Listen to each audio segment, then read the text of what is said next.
Good evening. How's it going? So,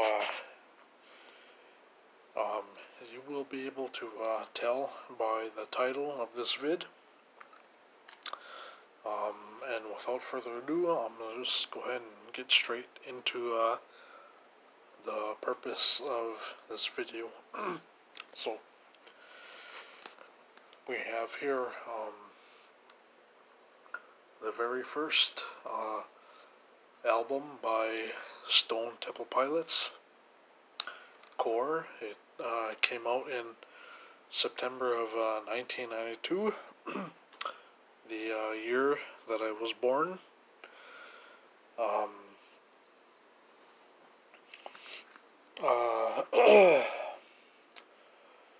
First thoughts upon listening to this record. I originally found this copy. This is a non-remastered original copy of Core. I found this at a Dollar Tree dollar store. Upon first listen, I could hear the Pearl Jam and Alice in Chains comparisons.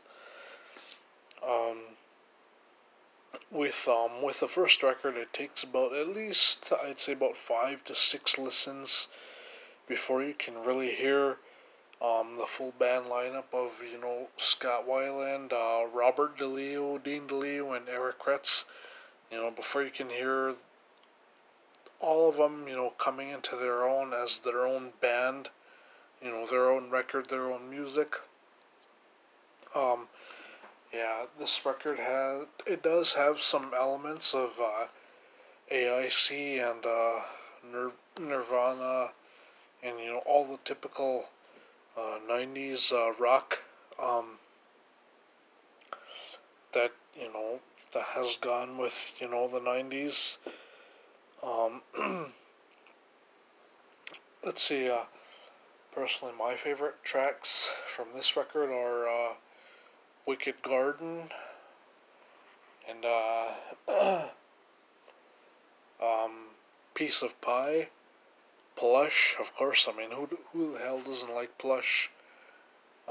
Cracker Man, of course. I mean, who the hell hasn't partied, to that song? Oh, and of course, the last and ending track, Where the River Goes, a very good favorite of mine.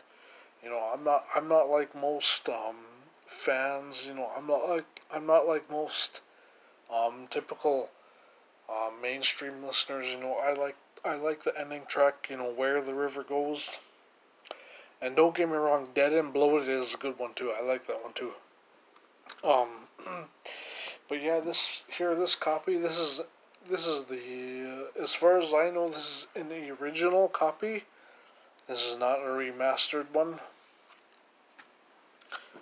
And for those of you wondering, yes, I am a little bit drunk. I did have quite a lot to drink. As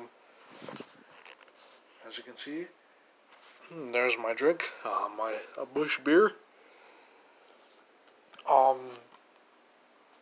My rating on this one is I would give this a full out 4 out of 5 stars.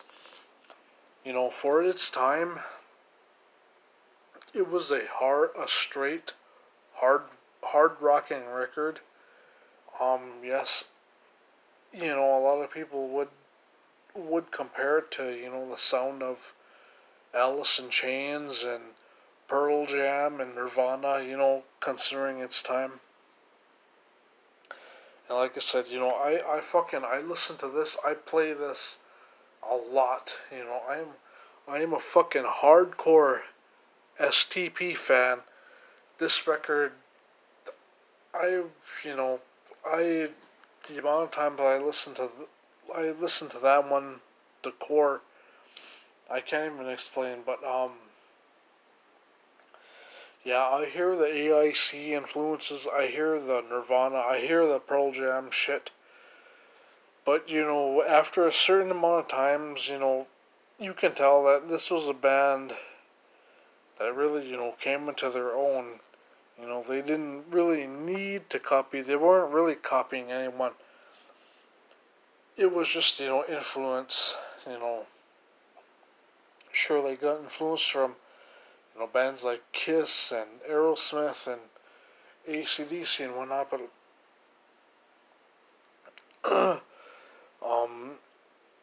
I can attest that, what they performed on, like their first record, they just wanted to go straight out, all out hard rocking. They wanted to show people that they were an OBS band. They were their own thing, and if people liked it or not, that was their own problem. And apparently, according to that fucking Rolling Stone bullshit, STP, they did nothing wrong on their first album. And that brings us to their second album, Purple. Now, my opinions and my view on this record is, I personally, I really like this record. I give this one 4.5 out of 5 stars. The one things, my favorite things about this record is Scott Weiland's vocals, his improving and maturing vocals, especially on songs like Vaseline, Meat Plow, and Interstate, not Interstate, what is it called? Big Empty. Interstate Love Song is a good one. Don't get me wrong on that, but I can also appreciate Pretty Penny and what's the other one? Unglued, that one, and Army Ants. Basically, in general, I really do like this one a lot. I pretty much like the whole track listing. And I have listened to Purple a constant amount of times. I've listened to that record to the point of, if CDs were literally to be, if they had a means of being worn out, this record would have been worn out long ago, and I would have had to have ordered a new copy. The guitar work, I give it an A+ from Dean DeLeo. The bass guitar work from Robert DeLeo, I give a A+. And of course, Scott's vocals, I give an A+. Fuck what, screw and fuck what Rolling Stone, what they have to say about this. Purple, if nobody has ever heard this one, do yourself a favor, buy a copy of the CD, download it, stream it, whatever. Do whatever you have to can to hear this record.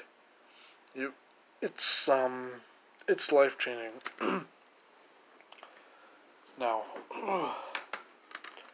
on to the third album, Tiny Music, Songs from the Vatican. Right off the bat, like I said, I understood and I could get where the band was coming from with this record. This has a very highly glam rock sound. Scott's vocals are more upbeat, more high pitched. You have to listen to this record at least about 4, 5, 6 times in order to understand it. there is a classic rock sound. They really went all out to try and capture a classic glam rock vibe for this record. It shows in Scott's vocals and the DeLeo brothers' performance, and of course Eric Kretz's too. Um, oh, and as I should say, this is a non. This is the original. An original. I bought this stuff at Amazon. Um, my personal favorite standout tracks from this are "Tumble in the Rough," uh, "Forgive Me for Not Remembering or Even Knowing," but the sixth track on this record. Um, and oh my god, forgive me, like I said, the ninth track and the 11th track, which I believe is called Daisy. It's an instrumental performed by Dean DeLeo. It's a really cool laid back acoustic jam. And then, of course, the ending 12th track, 7 Cage Tigers. Definitely a fucking favorite of mine. Yeah, in a way, I can see, in its time, the critics hated this because they took influence from the glam rock, and they also criticized it because of, it was so upbeat and so energized because of Scott Weiland's, his public criminal offenses and arrests at the time. Keep in mind that during the time when this record came out, I was only about 4 years old. So, I really can't say much of that, but after, listening to Tiny Music, the amount of times that I have, I can appreciate what they were doing. I can appreciate a fucking rock band that does and tries different things and, tries to be diverse. I don't care if it's the 90s, the early 2000s, or the last decade up until now.